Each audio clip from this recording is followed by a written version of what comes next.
Aujourd'hui, il accompagne ceux que la vie a brisés. Mais pendant des années, son nom était un mythe.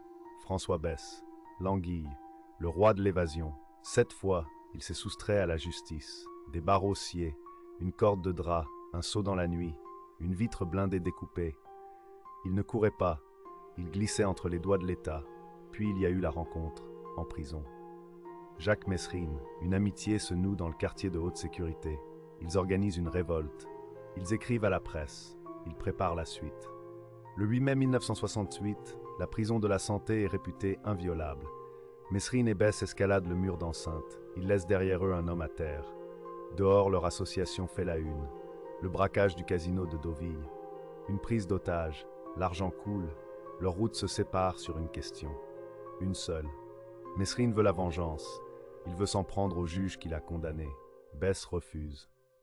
Il ne veut pas de ça. Il reprend sa route seul. Belgique, Espagne, cavale, fausse identité. Il se fait même passer pour disparu pendant 4 ans. La police le croit éliminé, mais ses empreintes réapparaissent. La traque reprend. Elle s'achèvera au Maroc, dans un restaurant. Il est père depuis peu. Extradé, il fait face à ses juges. 4 condamnations à la perpétuité prononcées en son absence. Mais l'homme dans le box n'est plus le même.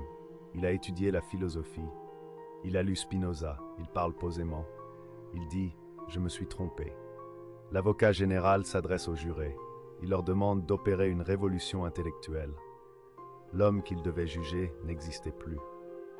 Comment condamner un fantôme ?